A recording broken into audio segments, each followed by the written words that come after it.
Imagine you're a baker. You've spent weeks perfecting a cake recipe in your own kitchen. You know exactly how your oven heats, which mixing bowls work best, and where all your ingredients are. And when you pull that cake out, it is absolutely perfect.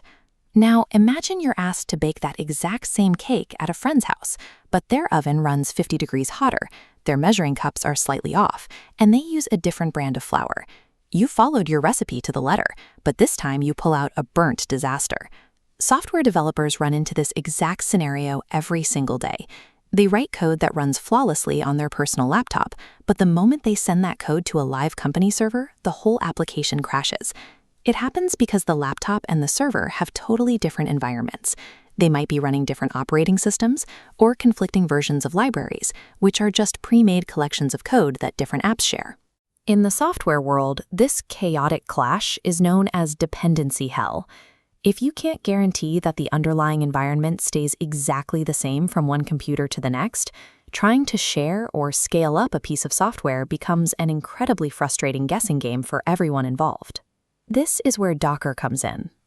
You can think of Docker as a kitchen management system designed to eliminate that guesswork by packaging applications into what we call containers. A container is a portable, self-contained box. It holds the application code, but it also packs up every single ingredient, the specific code tools and settings that the app needs to run. It brings its own oven, its own flour, and its own measuring cups. On the left, traditional virtual machines load a massive guest OS to isolate applications. It's like building a new restaurant to cook one meal. On the right, Docker bypasses this wait. Instead of a new OS, containers directly share the server's underlying host OS. By organizing the operating system instead of faking entire hardware setups, Docker lets teams run dozens of isolated applications on a single computer, rapidly, without wasting a drop of processing power. To actually use this system, we need to understand the difference between the instructions we build and the processes we run. The first half of that equation is the Docker image. Looking at this diagram, an image is built in static layers. The base OS is at the bottom, the software engine in the middle, and application code on top. Notice the read-only text. An image is permanent. Once built, it cannot be altered. The second half of the equation is the Docker container itself. If the image is the recipe, the container is the finished meal sitting on your table. It is the living, running instance of that static blueprint. To start a container, Docker takes that read-only blueprint and drops a new, writable layer right on top of it, highlighted on the right.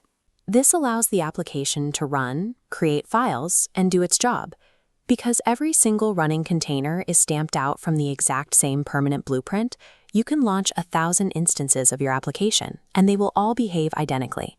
This reliability allows a programmer to juggle multiple different projects on one computer without the projects interfering with each other. This diagram shows how Docker solves development frustration. On the left, different apps fight over the same tools. On the right, Docker fixes this. One app uses an older code tool, while another uses a new version. In separate containers, they never touch. That exact same guarantee holds true when it's time to release the software. The very same blueprint that ran on the developer's laptop gets shipped to live cloud servers. When an online store gets a massive wave of shoppers, operations doesn't scramble. They just click a button and spin up 30 identical containers. What used to be the most stressful part of releasing software becomes a fast, predictable routine. Now that we have these perfect blueprints, we need a way to organize them and pass them around to other members of the team. This is the job of a Docker registry. You can picture a registry as a massive, centralized digital library specifically built to store container images. This flowchart illustrates the core workflow. A developer finishes code on a laptop and pushes the image to the central registry. When a live server needs to run that software, it simply reaches up and pulls the exact same image down.